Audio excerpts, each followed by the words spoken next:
Ito ay ang milagro ng Pilipinas sa disyerto. Tanging 48 oras lamang ang nagpabago sa kapalaran ng isang bansa.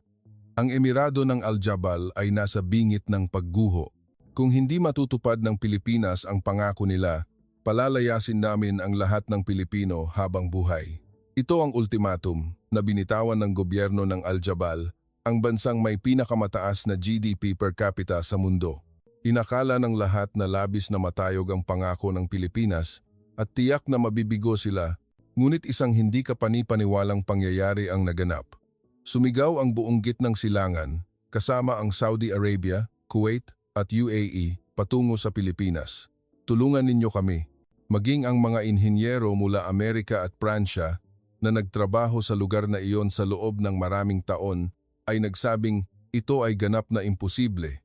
Paanong nagawa ng Pilipinas ang milagro sa sinumpaang lupa na iyon sa loob lamang ng 48 oras? Ngayon, isisiwalat ang nakakagulat na sikreto. Kumusta?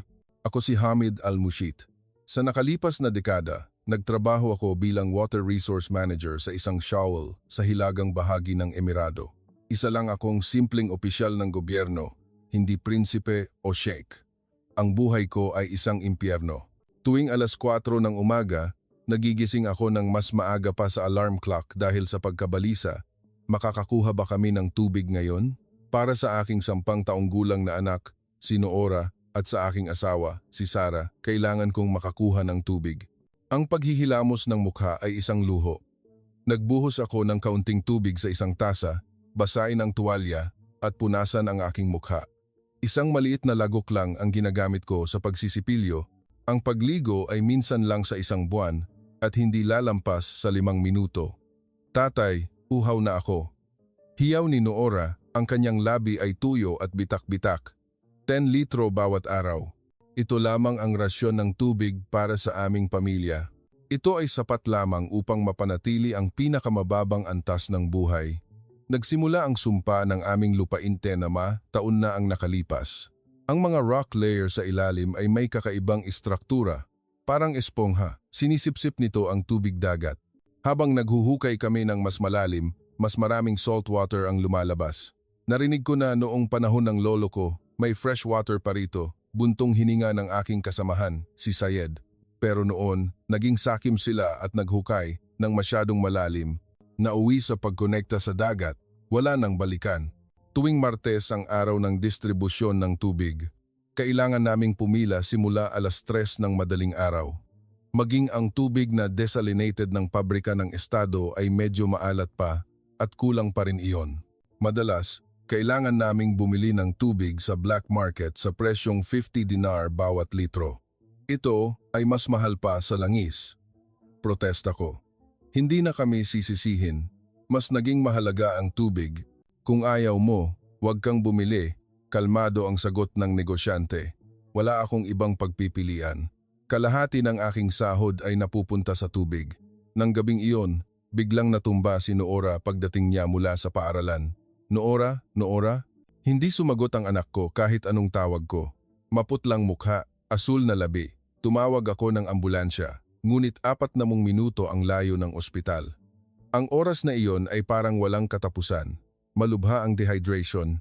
Kailangan ng IV drip kaagad, sabi ng doktor na may matigas na mukha. Hindi lang siya ang nag-iisa. Mahigit 20 bata na ang na-admit ngayon. Kung magpapatuloy ito, magkakaroon ng malaking sakuna. Habang nakatingin ako kay Noora na naka-IV drip sa silid ng ospital, nadurog ang aking puso. Hindi ko man lang mabigyan ng isang baso ng malinis na tubig ang sarili kong anak. Nangyari na ang kinatatakutan ko, sabi ni Director Khalid, ang aking boss, habang pumasok sa silid. Tinalikuran na rin ng kumpanya ng Pransya ang proyekto. Nagtrabaho sila ng 6 na buwan pero sumuko rin sila. Isa na namang kabiguan. Maraming kumpanya ang nagtangkang lutasin ang problema ng aming rehiyon. Lahat ay nabigo.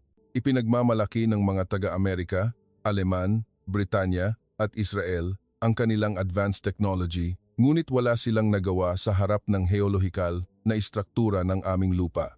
Tayo ay isang sinumpaang lupain, nahihirapang sabi ni Direktor. Baka mas mabuti pang sumuko na tayo at umalis.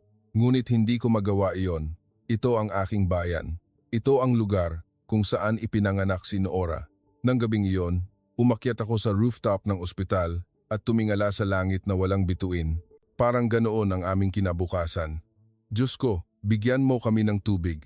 Anong kasalanan ang nagawa namin? Bakit kailangan magdusa ang mga batang ito? Tanging huni lang ng hangin ang sumagot sa aking panalangin. Makalipas ang isang linggo, discharged na si Noora, ngunit tumatak pa rin sa isip ko ang sinabi ng doktor. Maaaring hindi na siya makayanan sa susunod. Ang malinis na tubig ay kinakailangan para sa isang bata. Habang pauwi kami, narinig namin sa radyo ang isang hindi inaasahang balita. Isang buong ilog ang ginawa sa kalapit na emirado ng Hale, salamat sa teknolohiya ng Pilipinas. Ang rehiyon na nagdusa sa kakulangan ng tubig sa loob ng 60 taon ay nagiging oasis na ngayon na puno ng agrikultura. Tatay, hindi ba natin pwedeng tawagin ang mga Pilipino para tulungan tayo? Nagningning ang mata ni Noora. Kumabog ang aking dibdib. Takot akong magbigay ng walang saysay na pag-asa na magdudulot lamang ng isa pang pagkabigo. Noora, magkaiba ang lupa natin. Mas komplikado ito kaysa sa Hale. Ngunit hindi ko pa alam noon na malapit na kaming datnan ng isang milagro at ito ay lalampas pa sa pinakamatapang naming imahinasyon. Ang balita tungkol sa emirado ng Hale ay paulit-ulit na ipinapakita sa TV ang agos ng malinaw na tubig na dumadaloy sa disyerto na ginawa ng mga Pilipino. Ang tanawin ay hindi ka pani-paniwala. Umaagos ang malinis na tubig sa gitna ng walang buhay na disyerto. Naglalaro ang mga bata sa tubig at nagpapatubig ang mga magsasaka sa kanilang bukid. Iyon ba talaga ang Hale? Tanong ni Sarah, ang aking asawa, na nagdududa. Oo, iyon ang Hale na kilala natin. Ang sitwasyon nila ay hindi mas maganda kaysa sa atin. Sa katunayan, mas mayaman pa tayo noon pero nagbago na ang lahat. Maging sa trabaho, iyon lang ang pinag-uusapan. Pilipinas? Tumawa ang kasamahan kong si Rashid. Hindi ba yan yung bansa na kilala lang sa adobo at karaoke? Sumingit si Syed, pero narinig ko, magagaling daw sila sa engineering at OFW. Anong koneksyon ng agrikultura sa geological engineering? Magkaibang larangan yan. Ngunit ang katotohanan ay malinaw. Tiningnan ko ang opisyal na datos na inilabas ng gobyerno ng Hale. 100,000 litro ng produksyon bawat araw, 99% desalination rate. At malinaw na nakasulat doon ang pangalan ng kumpanyang Pilipino, Apo Sandawa Water Solutions. Makalipas ang ilang araw, ipinatawag ako sa isang emergency government meeting na pinangunahan mismo ng Ministro ng Yamang Tubig. Alam na ninyong lahat ang tagumpay ng Hale, madilim ang mukha ng ministro. Alam ba ninyo ang sinasabi ng mga tao? Tinatanong nila kung mas masahol ba ang ating emirado kaysa sa Hale. Naging tahimik ang conference room. Alam ng lahat ang mapait na katotohanan, bakit hindi natin magawa ang nagawa nila? Samantalang mas mayaman tayo? Walang makasagot. Tinuro ako ng ministro. Hamid, ikaw ang responsable sa shawl na iyon. Ano sa tingin mo? Ministro, ang heolohiya ng rehiyon ay ganap na iba sa Hale, ang aming rock layer. Ayoko ng dahilan. Sigaw ng ministro. Nabigo ang Hale sa loob ng 60 taon. Nilutas ng Pilipinas ang kanilang problema. Bakit hindi natin magawa? Habang pauwi ako, matindi ang presyon. Hinihingi ang resulta mula sa itaas at umiiyak ang mga tao sa uhaw sa ibaba. Nang gabing iyon, nagtanong si Noora habang nag-aaral. Tatay, nasaan ang Pilipinas? Isang bansa sa Asya. Napakalaki. Ibinuklat ko ang mapa. Baka may ganoong teknolohiya nga sila. Curious din ako kung ano ang espesyal sa kanila. Kinabukasan, may nakakagulat na balita. Kakabalik lang ni Director Khalid mula sa Hale, sigaw ni Syed. Pumunta raw siya roon para tingnan. At sinabi niyang totoo ang lahat. Kinausap ko si Director kinahapunan. Ang kanyang mukha ay may halo-halong emosyon. Nakita ko mismo sa sarili kong mga mata. Tunay ngang milagro iyon. Kumusta po? Hindi ka panipaniwala. May ilog talagang umaagos sa tuyong lupain na iyon. Lumalangoy ang mga bata. Nagbuntong hininga si Director. Pero alam mo ba ang pinaka-nakakagulat? 2 linggo lang ang inabot ng Philippine team para makakuha ng unang tubig. 2 linggo? Oo, nabigo ang mga Aleman na nagtrabaho ng 2 taon at ang mga Pranses na nagtrabaho ng 1 taon. Nagpakita sa akin si direktor ng isang larawan. Sa larawan, makikita ang mga inhinyerong Pilipino kasama ang mga manager ng Hale. Ito raw ang team leader, si Maria Elena Reyes. Mukha siyang ordinaryo director, isang ordinaryong babae. Sa Hale, noong una, binaliwala nila siya, pero ngayon, itinuturing siyang bayani. Biglang tumunog ang telepono. Tawag mula sa opisina ng ministro. Hamid, gusto kang makita ng ministro bukas ng umaga. May mahalagang desisyon. Maghanda ka. Mabilis na tumibok ang puso ko. Hindi kaya hihingi na tayo ng tulong sa Pilipinas? Pag-uwi ko, sinabi ko sa pamilya ko na may mahalaga akong meeting kinabukasan. Tatawagin ba natin ang mga Pilipino? Nagningning ang mata ni Noora. Hindi ko pa alam, pero ang rock layer natin ay talagang kakaiba. Mas komplikado kaysa sa Hale. Napakataas ng posibilidad na mabigo sila. Hinawakan ni Sarah ang aking kamay. Dapat pa rin nating subukan. Para kay Noora, hindi ako nakatulog ng gabing iyon. Naghalo ang pag-asa at takot.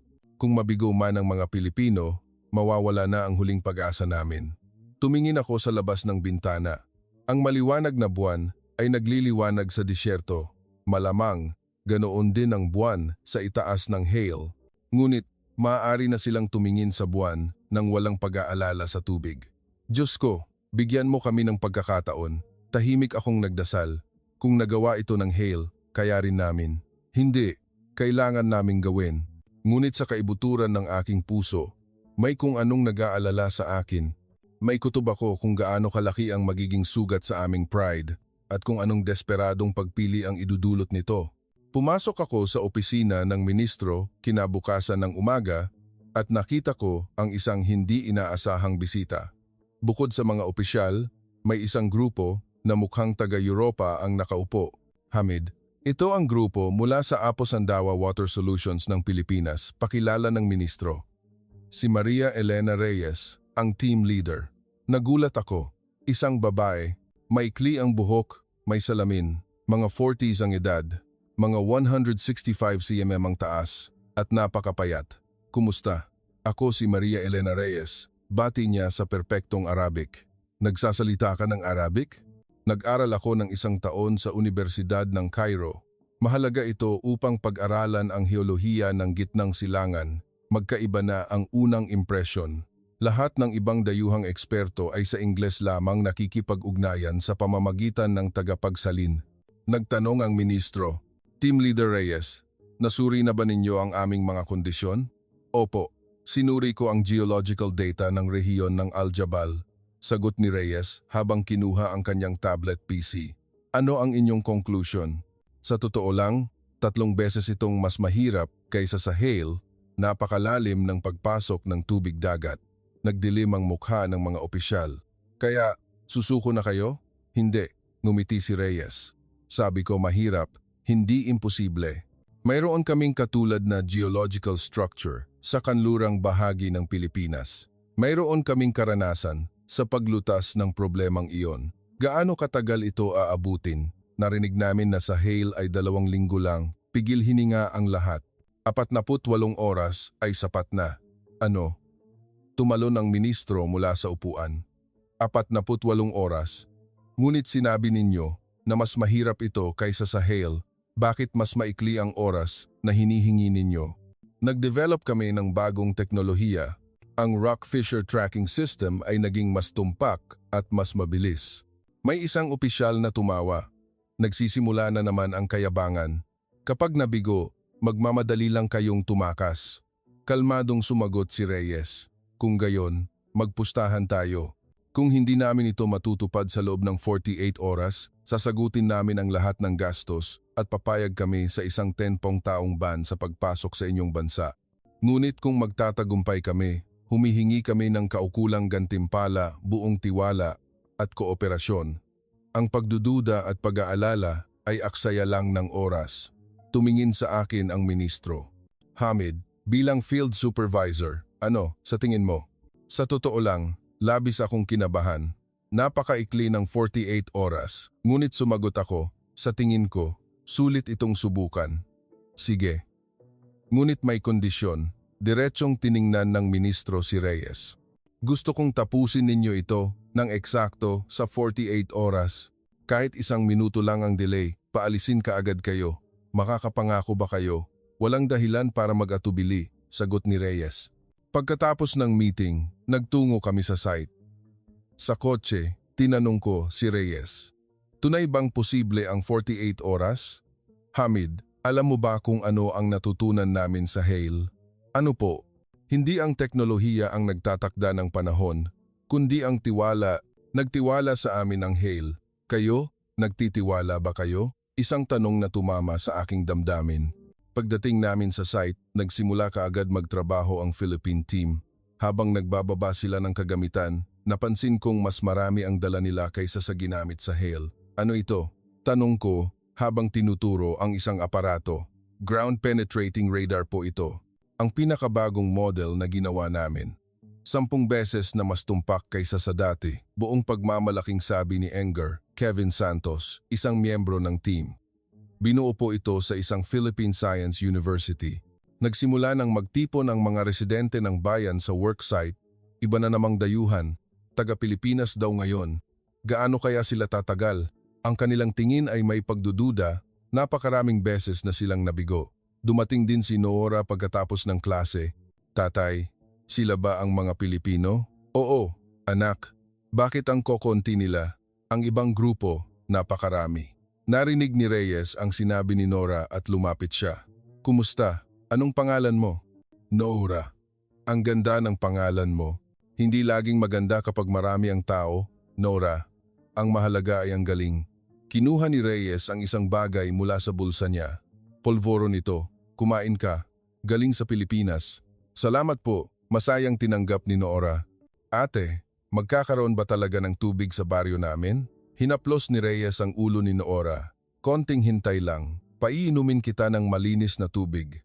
Uminit ang aking puso sa mga salitang iyon, ngunit hindi nawala ang pangamba ko. 48 oras. Posible ba talaga? Nagsimula ang trabaho nang lumubog ang araw. Naghahanda ang Philippine team na magtrabaho magdamag. Hamid, maaari mo ba akong ipagtimpla ng matapang na kape? Tanong ni Reyes. Oo naman. Ngunit para sa amin, mahal din ang kape. Mahal ang tubig. Alam ko. Ngunit malapit na. Makakainom na kayo hanggat gusto ninyo. Nakakagulat ang kanyang kumpiyansa. Parang sigurado na siya sa tagumpay kahit hindi pa nagsisimula. Ate Marilyn, bakit 48 oras ang deadline? Masyadong mapanganib na pusta. Hamid, ang urgency ang pinakamahusay na stimulus. Sagot ni Reyes habang tinitingnan ang kagamitan. Ang presyon ng 48 oras ay magpapatutok sa amin sa pinakamataas na antas. At sa ganoong paraan, nagsimula ang unang gabi. Tiningnan ko ang relo ko, 8:00 ng gabi. Eksaktong 48 oras. Nagsimula na ang countdown ng tadhana. Ang unang dolam oras ay ginamit sa exploration. Walang humpay na gumana ang mga kagamitan na dinala ng Philippine team. Hamid, dito po. Tawag sa akin ni Enger. Santos, mga 3:00 ng umaga. Isang komplikadong graph ang ipinapakita sa screen. Ano yan? 150 metro sa ilalim. Nakikita ninyo? May kakaibang cavity rito. Maingat akong tumingin sa screen. Iba talaga ang kulay. Ibig bang sabihin, ito ay freshwater layer? Hindi pa sigurado, pero mataas ang posibilidad. Lumapit si Reyes. Nagtrabaho siya magdamag, ngunit hindi siya mukhang pagod. Natagpuan na namin, tulad ng aking kalkulasyon. Anong kalkulasyon? Ang heolohiya ng inyong bansa ay hindi lamang isang espongha, kundi isang maze. At sa isang lugar sa maze na iyon, may pocket ng freshwater na nakulong. Ito ay isang nakakagulat na pagtuklas. Ang hindi namin natukoy sa loob ng mga dekada ay nahayag niya sa loob ng 2 oras. Ngunit may problema. Nag-aalalang sabi ni Santos. Ang freshwater layer na ito ay ganap na napapalibutan ng presyon ng tubig dagat. Kahit isang maliit na pagkakamali, maaaring maghalo ang lahat. Tumango si Reyes. Kaya, kailangan ng precision tulad ng surgery. Biglang dumating ang isang government supervisor. May nahanap na ba kayo? Tanong niya ng may yabang. Nasa exploration po kami. 12 oras na. Yan lang? Mukhang bigo na naman kayo. Tumawa ang supervisor at umalis. Tumigas ang mukha ng mga inhinyerong Pilipino. Huwag ninyong pansinin, pinalakas ni Reyes ang kanilang loob. Ipagpatuloy natin ang trabaho. Ang susunod na 6 na oras ay ginamit sa paggawa ng 3D mapping, isang gawain upang ganap na gayahin ang istruktura ng bato. Nakakamangha, hindi ko maiwasang mapabulalas. Ang 3D model sa screen ay napakadetalyado, makikita mo maging ang mga ugat ng bato sa loob ng rock maze. Hamid, ano ang report 8 taon na ang nakalipas? Tanong ni Reyes. Nahanap ko ang isang mapa na puno ng alikabok sa storage. Ikinumpara ito ni Reyes sa 3D image. Nagningning ang kanyang mata. Ito, 18 taon na ang nakalipas. Oasis pa ito. Siyempre, may fresh water. Ngayon, lumubog lang sa ilalim. Kahit natatakpan ng tubig dagat, kailangan mayroon iyan sa ilalim. Lumipas ang 18 oras. Sa wakas, nagsimula na ang paghuhukay, ngunit biglang dumating ang mga administrator. Anong ginagawa ninyo? Sino ang nagbigay ng pahintulot na maghukay ng walang pahintulot? Trabaho po ito ayon sa plano, kalmadong sagot ni Reyes. Dapat kumuha muna kayo ng clearance sa papeles. Itigil ang trabaho. Kayo mismo ang nagsabi ng 48 oras.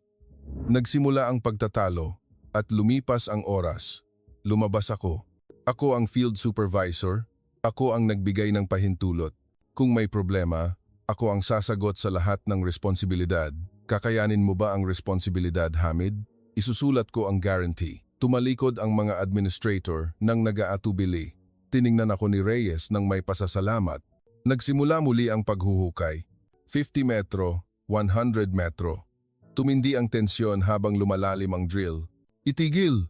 Sa 120 metro, may nakita kaming tubig. Sigaw ni Santos. Lahat ay nagpigil hininga. Umakyat ang sample. Si Reyes mismo ang nagkumpirma sa analyzer. Saliniturate no lapil kukolme prosentia. Malat pa, kailangan pa nating maghukay ng mas malalim. May pagkadismaya ngunit may pag-asa. Hindi bababasa. Mas mababa ang salinity kaysa sa tubig dagat. Lumipas ang 20 oras. Eksaktong kalahati ng oras. Wala pa ring malinis na tubig. Nagsimula nang magtipon ang mga residente ng bayan. Bigo na naman. Akala ko na tayo ay sinumpa ang lupain. Ngunit hindi sumuko ang Philippine team. Team leader, magpahinga ka muna. Nag-aalalang sabi ng isang miyembro ng team, umiling si Reyes. Wala tayong oras. Biglang dumating si Nora. May dala siya sa kamay niya. Ate, kainin niyo po ito. Pastillas po, gawa namin. Konti lang po ang nagawa namin dahil sa kulang sa tubig. Pero sa tingin ko, magpapalakas ito sa inyo. May luha sa mata ni Reyes. Salamat, Nora. Mukhang masarap. Ibinahagi ng mga inhinyerong Pilipino ang merienda. Ngumiti ang kanilang pagod na mukha. Nora, konting hintay lang. Makakainom ka ng malinis na tubig. Uminit ang aking puso. 48 oras. Posible ba talaga? Lumipas ang 30 oras. Sa wakas, isang breakthrough, salinity rate ay bumababa. 0.1%, 0.05%. Masiglang sigaw ni Santos. Lahat ay nagtipon sa harap ng monitor, ngunit may lumabas na bagong problema. Masyadong malakas ang presyon ng tubig dagat. Kailangan nating maglagay ng barrier. Alam ko, pero 2 oras na lang ang natitira. Ang normal na pag-install ng barrier ay aabutin ng 12 oras. Magagawa natin, matigas na sabi ni Reyes. Gagamitin natin ang ating rapid curing technology. Isa na namang nakakagulat na teknolohiya. Ano ba talaga ang dinala ng mga taong ito? Biglang tumunog ang telepono ko. Mula sa ministro. Hamid, kumusta ang sitwasyon? Malapit na ba kayo sa goal, ministro? Pero nagmamadali kami sa oras. Alam mo, kapag nabigo sila, tapos ka na rin. Tumindi ang presyon, ngunit kakaiba, wala akong takot. Habang pinapanood ko ang team, sigurado ako. Ang mga taong ito ay iba. Magtatagumpay sila. Alas, 10 ng gabi. 38 oras na mula nang magsimula ang trabaho. 10 oras na lang ang natitira. Ang Philippine team ay gumagalaw nang hindi kapani-paniwala ang bilis. Handa na ang barrier. Simulan ang injection ng rapid curing polymer. Ang bagong teknolohiya na ito ay kahanga-hanga. Kapag ang espesyal na polymer ay iniksiyon sa mga bitak ng bato, mabilis itong tumigas kapag nakikipag-ugnayan sa tubig dagat. Paano ito posible? Tanong ko. Isang teknolohiya na binuo kasama ng Philippine Marine Science Technology sa loob ng 5 taon. Ganap itong tumitigas sa loob ng 10 minuto pagkatapos makipag-ugnayan sa tubig dagat, buong pagmamalaking paliwanag ni Santos. Alas 2 ng umaga. Naabot namin ang 150 metro. Lahat ay nagpipigil hininga. Simula ng pressure test. Si Reyes mismo ang nagpihit ng valve. Sa una, walang lumabas. 1 segundo, 2 segundo, 3 segundo, biglang nagsimulang tumulo ang malinaw na tubig. Tubig! Sigaw ng isang tao. Kinuha ni Reyes ang tubig gamit ang nanginginig na kamay at inilagay sa analyzer. Salinity rate, 0.01%. Ang pinakamalinis na fresh water. Nagkaroon ng malakas na hiyawan, ngunit nanatiling kalmado si Reyes. Masyado pang maaga. Kailangan nating kumpirmahin kung stable ang daloy ng tubig. Makalipas ang 3 oras, sinukat nila ang flow rate ng balon. Ang resulta ay nakakagulat. Habang lumilipas ang oras, tumaas ang dami ng tubig. 2,000 litro bawat oras, 3,000 litro, 5,000 litro, hindi ka panipaniwalang numero. Bakit ganito? Dahil sa pressure difference. Dahil hinarangan ng barrier ang tubig dagat, ang presyon ng freshwater layer mismo ang nagtutulak sa tubig pataas. Alas 5 ng umaga, sa wakas, ang unang baso. Ako ang unang uminom. Hawak ang baso na nanginginig ang aking kamay. Matamis. Sa unang pagkakataon sa loob ng 80 taon, nakatikim ako ng tunay na matamis at malinis na tubig. Umiyak ako. Nora, nasaan ka? Ginising ko ang natutulog kong anak. Tumalon ang bata nang makita ang tubig. Tatay, tubig ba talaga yan? Oo, anak, tikman mo. Maingat na sumipsip si Noora. Matamis. Tatay, sobrang matamis. Tumalon sa tuwa ang bata. Sa pagtingin sa kanyang mukha, parang nabayaran ang lahat ng paghihirap, kumalat ang balita sa buong bayan. Kahit maaga pa, nagsimula ng magtipon ang mga tao. Totoo ba? May tubig ba talaga? Umiyak ang matatanda habang tinitikman ng tubig. Ito ang lasa ng tubig na ininom ko noong bata pa ako. Dininig ng Diyos ang aming mga dasal. Ngunit hindi nagtagal ang kaligayahan. Pagdating ng umaga, dumating muli ang mga supervisor. Anong ginagawa ninyo rito? Sino ang nagbigay ng pahintulot na mamahagi ng tubig nang walang inspection? Pero malinis ang tubig. Kailangan itong inumin ng mga tao. Hindi pa nabeberipika. Kung may mangyari, ikaw ba ang sasagot? Sinubukan nilang harangan ang site. Hindi. Sumalubong si Reyes. Ang tubig na ito ay ganap na ligtas. Ako ang nagagarantiyahan. Sino ka para maggarantiya? Ako ay WHO Certified Water Safety Specialist. Ipinakita ni Reyes ang certificate. Natigilan ang mga supervisor. Gayunpaman, may procedure. Nagsasalita ba kayo tungkol sa procedure sa harap ng mga taong namamatay sa uhaw sa loob ng 8 taon? Malakas ang boses ni Reyes. Ang tubig ay pag-aari ng mamamayan at walang sinuman ang maaaring kumuha nito. Umalis ang mga supervisor. Alas 8 ng umaga, dumating mismo ang ministro sa site. Ang kanyang ekspresyon ay komplikado. Nagtatagumpay ba talaga kayo? Pakisuri po ninyo, ministro. Ininom ng ministro ang tubig. Lumaki ang kanyang mata. Ito, tubig na galing sa sarili nating lupa. Tama po, at ang reserve ay halos walang hanggan. Walang hanggan? Ipinakita ni Reyes ang datos. Ang freshwater na ito ay napakalaki. Kung maayos ang pamamahala, maaari nitong isupply ang tubig sa buong Aljabal. Nawalan ng salita ang ministro sa loob ng ilang sandali. At pagkatapos, sinabi niya, humihingi ako ng tawad dahil nagduda ako sa inyo. Sa unang pagkakataon, nakita kong yumuko ang isang opisyal. Ayos lang po. Ang mahalaga ay kung ano ang gagawin natin ngayon. Tiningnan ni Reyes ang relo. 36 oras na ang lumipas. 11 oras na lang ang natitira. Ano ang susunod nating gagawin? Kailangan nating patatagin ang system at maghanda para sa expansion. At tiningnan ni Reyes si Noora. Tinupad ko ang pangako ko. Maaari ka nang uminom ng malinis na tubig araw-araw. Tumakbo si Noora at niyakap si Reyes. Salamat ate. Pilipinas ang pinakamahusay. Biglang tumunog ang telepono mula sa aking asawa. Napanood mo na ba ang balita? May tubig na talaga sa baryo natin. Oo, totoo. Hindi na tayo mag-aalala sa tubig. Umiyak din ang aking asawa. Kinahapunan, may nakakagulat na nangyari. Kusang loob na nag-alok ng tulong ang mga residente ng bayan. Tutulong din kami.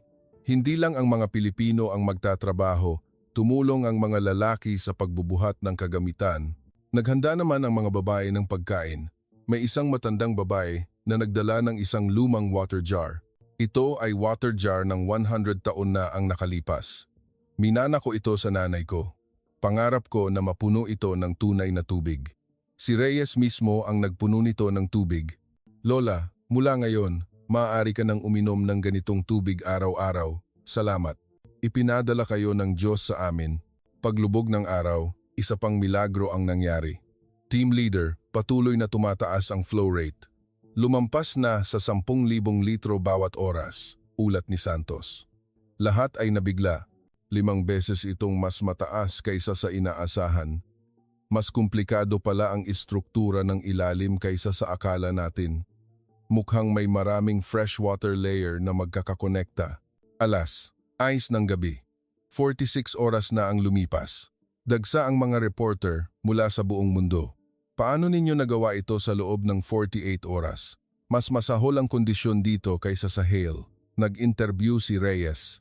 Mahalaga ang teknolohiya, ngunit mas mahalaga ang tao. Naging posible ito dahil nagtiwala at tumulong sa amin ang mga tao ng bansang ito. Ano ang inyong plano sa hinaharap? Ipalaganap ang teknolohiyang ito sa buong bansa upang wala nang sinuman ang magdusa dahil sa tubig. Alas, 8 ng gabi. Eksaktong 48 oras, nagbigay ng opisyal na pahayag ang ministro. Tinupad ng mga inhinyerong Pilipino ang kanilang pangako. Hindi, lumampas pa sila sa pangako. Nagsimulang sumigaw ang libu-libong tao na nagtipon sa plaza. Pilipinas, Pilipinas, Pilipinas. Katabi niya, nakatayo si Reyes at ang mga miyembro ng team na may masayang mukha. Makatutulog na kayo ng kaunti ngayon, sabi ko. Tumawa si Reyes. Ito ay simula pa lang. Ang totoong trabaho ay ngayon pa lang magsisimula. Nang gabing iyon, sa unang pagkakataon sa 45 taon, naligo ako ng totoo. Habang tinatanggap ko ang daloy ng tubig, naisip ko, mayroon talagang milagro. At ang milagro na iyon ay nagmula sa Pilipinas. Hindi nagtagal ang tuwa ng tagumpay. Pagkalipas ng 2 araw, nagsimula ang isang hindi inaasahang pag-atake. Ito ay pandaraya. Niloloko tayo ng mga Pilipino. Sigaw ni Rashid Al Maktoum, isang impluensyal na sheikh sa Elders Council. Isipin ninyo, ang hindi nagawa sa loob ng 80 taon, nagawa sa 48 oras? May sense ba yan? Ngunit may tubig na lumalabas. Pagtutol ko, ito ay isang trick. Nagtago sila ng fresh water sa ilalim at nagpapanggap lang sila ngayon. Sa kabila ng walang katuturang pag-aangkin, may ilang naniwala sa kanya. Oo, narinig ko na sa Hale, maganda lang noong una, pero may problema raw pagkatapos. Siguradong pinupuntirya ng mga Pilipino ang ating underground resources. Nagsimulang kumalat ang mga chismis. Pinuntahan ko si Reyes. Kumakalat ang ganitong mga chismis. Ano ang gagawin ninyo? Inaasahan ko na, yan, kalmado siyang nakakagulat. Natural lang ang takot sa bago. Kung gayon, kailangan nating patunayan ito sa pamamagitan ng katotohanan. Gagawin nating transparent ang lahat. Kinabukasan, gumawa si Reyes ng isang matapang na desisyon. Nag-install siya ng isang real-time monitoring system na maaaring makita ng lahat. 20 oras? Hindi naman yata kailangan ang ganyan, sabi ko. Ang tiwala ang pinakamahalaga. Kailangan nating patunayan na wala tayong itinatago. Isang malaking screen ang inilagay sa plaza ng bayan na nagpapakita ng kalidad at dami ng tubig na isupply ng real-time. Ngunit hindi tumigil si Al Maktoum. Maaari ring manipulahin ang mga numero. Humihingi kami ng independent investigation. Pumayag si Reyes. Kahit kailan, bumisita kayo. Tumingin kayo at kumpirmahin ang lahat sa sarili ninyo. Dumating ang investigation team. Nagdala si Al Maktoum ng 30 katao. Sisiguraduhin namin bawat detalye. Ipinakita ng Philippine team ang lahat ng bagay. maging ang teknolohiya. Ito ang design plan ng barrier, paliwanag ni Santos. Ngunit hindi nakinig si Al Maktoum. Masyadong komplikado. Gusto lang ninyo kaming lituhin. Biglang dumating si Noora. Tito, bakit mo sinasabi yan? Totoo ang tubig. Lumayo ka rito, sigaw ni Al Maktoum. Nagsimulang umiyak si Noora. Nagluto ang nanay ko gamit ang malinis na tubig sa unang pagkakataon. Sabi niya, 80 taon na raw. Bakit ka naniniwala sa kasinungalingan? Sa sandaling iyon, lumabas si Reyes. Sheikh Al Maktoum, ano ba talaga ang kinatatakutan mo? Natatakot ka bang baka peke ang tubig? O may iba ka pang kinatatakutan? Isang matalim na tanong. Anong kinatatakutan ko? Pagbabago. Natatakot ka na masisira ang kaayusan na nagtagal ng 8 taon. Ito ay tama. Ginamit ni Al Maktoum ang krisis sa tubig para mapanatili ang kanyang kapangyarihan. Anong alam mo?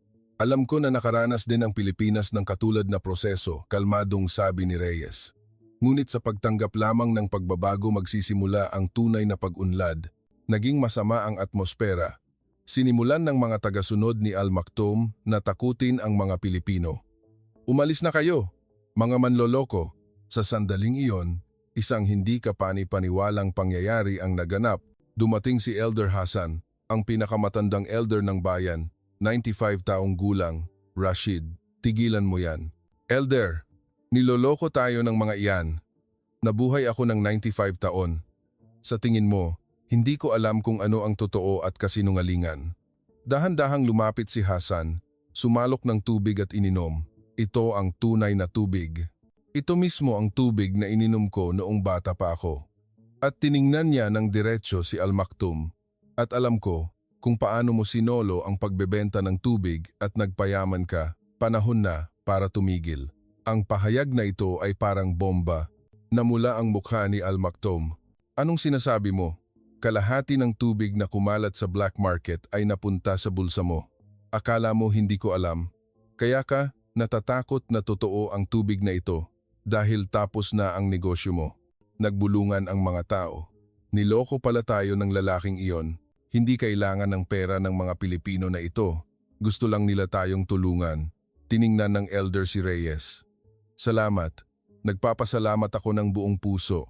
Nagbago ang atmosfera ng pulutong. Pinalayas si Al Maktoum at ang kanyang mga kasama sa kahihiyan. Nang gabing iyon, may tawag mula sa gobyerno. Hamid, nagmamadali kang pinapatawag ng ministro. Nang dumating ako, may isang nakakagulat na bisita na naghihintay sa opisina ng ministro, ang Special Envoy, NG Hari, NG Emirado. Personal na interesado ang Hari sa proyektong ito. Personal, bibisitahin niya mismo ang site bukas. Ito ay isang napakalaking balita. Ang isang head of state ay bibisita mismo. Sinabi ko sa Philippine team ang tungkol sa mataas na antas ng pagbisita. Nang gabing yon, kinausap ko si Reyes tungkol sa pagbisita ng Hari. Isang malaking karangalan. Hindi ka ba nag-aalala? Bakit ako mag-aalala? Ginawa lang namin ang aming trabaho, mahal na Hari. Isang nakakagulat na babae. Kinabukasan ng umaga, may lumabas na bagong problema. Team leader, may error sa system. Sigaw ni Santos. Anong nangyari? May sumira ng kagamitan noong gabi. Siguradong gawa ito ni Al Maktoum. Paparating na ang Hari. Ano ang gagawin natin? Maaayos namin, sagot ni Reyes. Kailangan lang ng kaunting oras. Nagsimulang magtrabaho ng buong lakas ang Philippine team sa pag-aayos. Makalipas ang 4 na oras, nang dumating ang Hari na may malaking entourage, katatapos lang nilang ayusin ito. Sila ba ang Philippine team? Tanong ng Hari. Lumapit siya kay Reyes. Narinig ko na nagawa ninyo ang isang milagro sa loob ng 48 oras. Ginawa lang namin ang aming makakaya. Kamahalan. Sa sandaling iyon, gumana ang inayos na system at isang malakas na agos ng tubig ang lumabas mula sa pipe. Perpektong timing. Tinikman ng Hari mismo ang tubig. Kahanga-hanga. Ito ang pinakamalinis na tubig. Nakipagkamay siya kay Reyes. Sa ngalan ng lahat ng mamamayan, nagpapasalamat ako sa inyong tulong. At nagdeklara ang Hari. Simula ngayon, idinedeklara ko ang Pilipinas bilang strategic partner ng ating bansa sa larangan ng water resource technology. Isang makasaysayang sandali. Kinagabihan, Dumating ang balita na inaresto si Al Maktoum sa hinalang sabotage. Nagtagumpay ang hustisya. Hamid, tawag sa akin ni Reyes. Bukas, magsisimula na ang totoong trabaho. Handa ka na bang baguhin ang buong bansa? Oo naman. Napuno ako ng pag-asa. Nagsisimula na talaga ang isang bagong panahon. Ang mga pangyayari sa mga sumunod na buwan at taon ay sumunod sa lohika ng orihinal na kwento. Ang pagtatatag ng Joint Research Institute, ang pag-aaral ni Noora sa Pilipinas, ang pagbabago ng Emirado sa isang agricultural export nation at center ng water resource technology at ang pagpapalawak ng tulong sa mga bansang Aprikano. Tanging ang mga detalye ng Tokyo University at Japanese scientists ang pinalitan ng Philippine Science High School at Philippine Scientists Technology, ngunit napanatili ang daloy ng kwento. Pagkalipas ng 3 taon, ako ay naging water minister. Mula sa bintana ng aking opisina, nakita ko ang isang capital na ganap na nagbago. Minister, dumating na po si Noora. Pumasok sa opisina ang isang lumaking, eleganteng 10 taong gulang na si Noora. Katatapos lang niyang bumalik mula sa exchange program sa Pilipinas. Tito Minister, bati niya ng may kalokohan. Kumusta ang Pilipinas? Napakaganda po talaga. Tignan niyo po ito. Ipinakita niya ang isang certificate ng pagkapanalo ng Grand Prize sa National Student Chemistry Olympiad para sa Water Project. At ito po ay recommendation letter para sa undergraduate program sa University of the Philippines, Diliman. Gusto ko pong mag-aral doon. Inirekomenda po ako ni Professor Marilyn Reyes. Si Team Leader Maria Elena Reyes ay ngayon na ang director ng Al Jabal Philippine Joint Institute na naglalakbay sa pagitan ng dalawang bansa. Isang malaking event ang ginanap sa institute upang ipagdiwang ang 3 anibersaryo ng Water Revolution. Dinaluhan ito ng mga delegado mula sa buong gitnang silangan. Isang video ang ipinakita sa malaking screen, ang mga tuyong lupain ay nagiging luntian na bukid. Ngayon, nakamit ng Emirado ang 100% self-sufficiency sa malinis na tubig. 500 hydroponic farms, 50,000 bagong trabaho na may kaugnayan sa tubig, lahat ng mga numero ay isang milagro. Sa gitna ng palakpakan, umakyat sa stage si Director Reyes. Tandaan ninyo ang daring bet ng 48 oras 3 taon na ang nakalipas. Ngunit nagawa namin iyon. Ito ay tagumpay ng teknolohiya at tiwala. Pagkatapos, may isang hindi inaasahang anunsyo. Nagdesisyon ang gobyerno ng Emirado na magbigay ng water resource technology nang walang bayad sa 10 bansa sa Africa. Napuno ng malakas na palakpakan ang lugar. Umakyat ako sa stage at nagpaliwanag. Ngayon, oras na para ibahagi natin ang tulong na natanggap natin, tulad ng ginawa ng Pilipinas sa atin. Kinagabihan, nasa bayan ako ng Alshol. Sa araw na ito, naglibing kami ng isang bagong time capsule para sa mga future scientists.